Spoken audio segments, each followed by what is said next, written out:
Au nom du Père et du Fils et du Saint-Esprit. Amen. Mon Seigneur et mon Dieu, je crois fermement que tu es ici, que tu me vois, que tu m'entends. Je t'adore avec profonde révérence.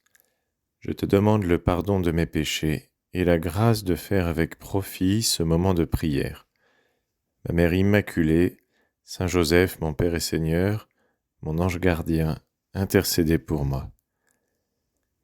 Nous sommes en plein temps de l'Avent, un moment où nous nous préparons à recevoir le Christ, comme un petit enfant qui va venir pour que nous n'ayons pas peur de nous approcher de lui, de nous approcher de Dieu.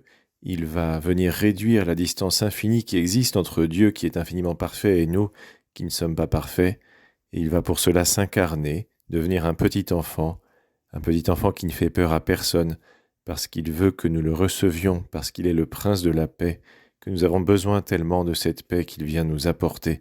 Il ne veut pas que quiconque reste à l'écart de la paix qu'il vient nous apporter. Alors Jésus, nous te le disons, viens dans mon cœur, viens dans ma famille, viens dans mes relations amicales, professionnelles, mes relations sociales, viens dans le monde, et viens à tous, s'il te plaît, nous apporter la paix. L'évangile de la messe d'aujourd'hui, qui est un évangile qui nous prépare à la venue du Seigneur, nous parle de celui qui justement a préparé les Hébreux à l'arrivée du Messie, à l'arrivée de Jésus. Cette personne, tu la connais, n'est-ce pas? C'est Jean-Baptiste, Saint Jean-Baptiste, cousin de Jésus, un homme par certains aspects étrange, puisqu'il vivait dans le désert, il était vêtu d'habits assez rustiques, puisqu'il portait un vêtement en poil de chameau, et en plus il se nourrissait de sauterelles et de miel sauvage. Un homme dont nous pourrions nous dire qu'il a relativement peu en commun avec nous, et pourtant il a l'essentiel. Et il est même un modèle pour nous, car ce qu'il a en commun avec nous et que nous voudrions avoir davantage, c'est un amour très fort pour le Christ, pour Jésus. Il a voulu la révélation du Christ, la révélation du Seigneur, et nous la voulons aussi. Nous disons au Seigneur, Seigneur, viens dans notre monde, dans notre cœur, dans nos familles, comme nous le disions à l'instant. L'évangile, nous le disions à l'instant donc, de la messe d'aujourd'hui, parle de Saint Jean-Baptiste. Il en parle d'une façon un peu étrange, c'est Jésus qui en parle ainsi, car les apôtres vont demander à Jésus, « Pourquoi donc les scribes disent-ils que le prophète Élie doit venir d'abord ?» Sous-entendu, avant que le Messie n'arrive. Pourquoi est-ce que les apôtres posent cette question? Eh bien, c'est que 3 de ces apôtres, Saint Pierre, Saint Jean et Saint Jacques, étaient sur une montagne. Jésus les a emmenés sur une montagne et a été transfiguré. Et tu te souviens peut-être que lors de la transfiguration, il y avait 2 personnes à côté de Jésus. La transfiguration, c'est ce moment où Jésus a rayonné de splendeur, où la gloire de Dieu qui était déjà présente en elle est devenue vraiment en lui, est devenue vraiment visible. Et Jésus était entouré de 2 personnages de l'Ancien Testament, Moïse et Élie. Moïse qui représentait la loi, et Élie, les prophètes qui avaient annoncé la venue du Seigneur.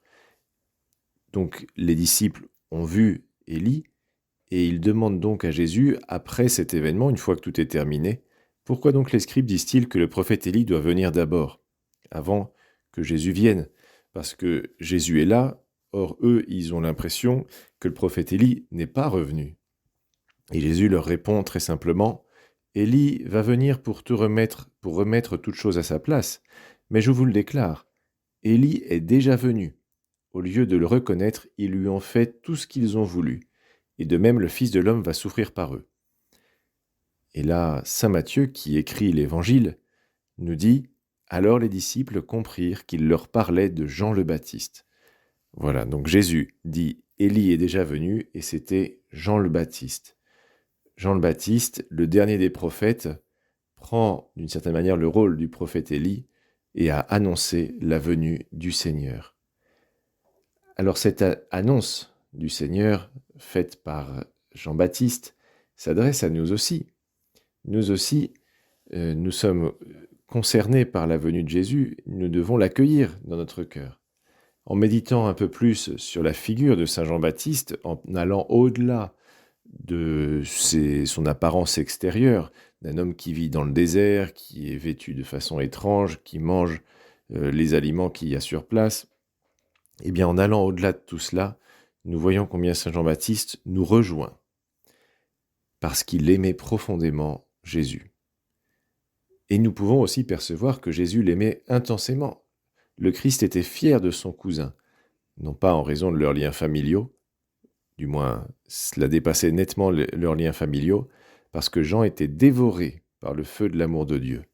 Et il n'a reculé absolument devant rien pour le transmettre, ce feu de l'amour de Dieu. Il était vraiment passionné par Dieu, il aimait Dieu de tout son cœur et à aucun moment il n'a fait de compromis avec quelque chose qui aurait pu l'éloigner de Dieu. Jean, c'est vraiment le personnage qui ne fait pas de compromis avec le mal. Il repousse le mal de toutes ses forces et il choisit toujours le bien, même si ça lui coûte. Ça lui coûte sans doute personnellement, car peut-être que ce n'a pas été facile pour lui de partir au désert, par exemple.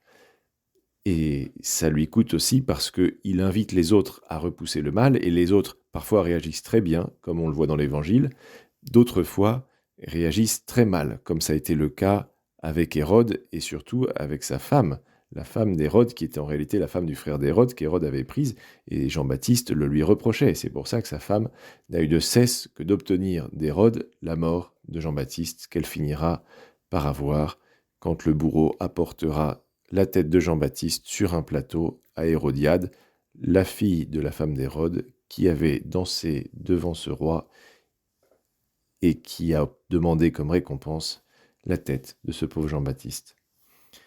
Jean-Baptiste sait vaincre les respects humains. Les foules lui demandaient « Que devons-nous donc faire ?» Et Jean leur répondait « Celui qui a 2 vêtements, qu'il partage avec celui qui n'en a pas, et celui qui a de quoi manger, qu'il fasse de même. » Et des publicains, c'est-à-dire des collecteurs d'impôts, qui venaient aussi pour être baptisés du baptême de Jean, c'est-à-dire un baptême qui préparait au véritable baptême qui est celui que Jésus va donner dans l'Esprit Saint, lui demandaient « Maître, que devons-nous faire ?» Il leur répondit « N'exigez rien de plus que ce que vous y fixé. » Et les soldats aussi. « Et nous, que devons-nous faire ? Ne faites violence à personne, n'accusez personne à tort et contentez-vous de votre solde. » C'était sans doute pas des conseils faciles à donner, et Jean-Baptiste n'a pas eu peur de parler. Il est en cela un modèle pour nous tous.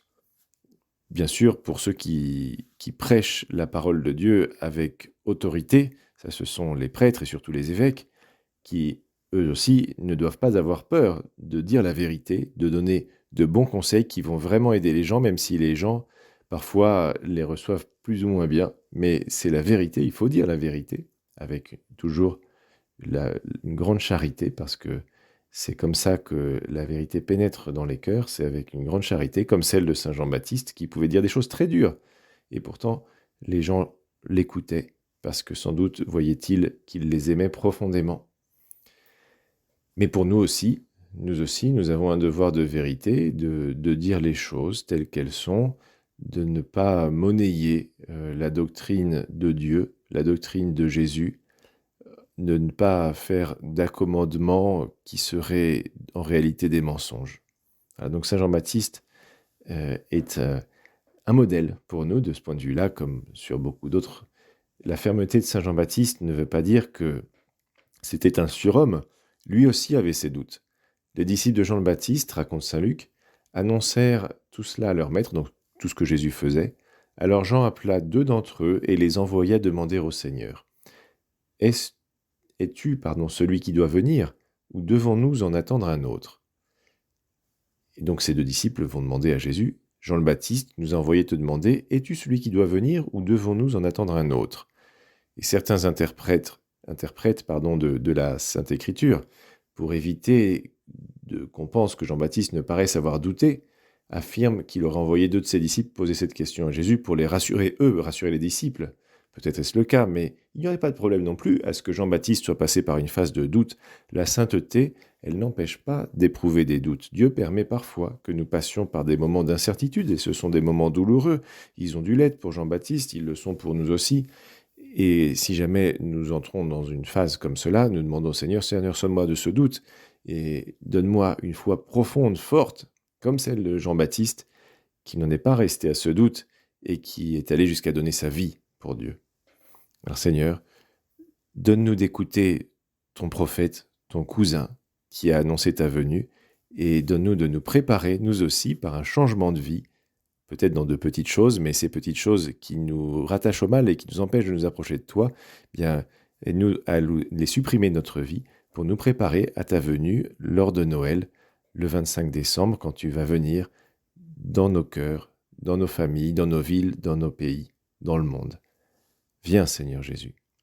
Je te remercie, mon Dieu, des bonnes résolutions, des actes d'amour et des inspirations que tu m'as communiquées dans cette méditation.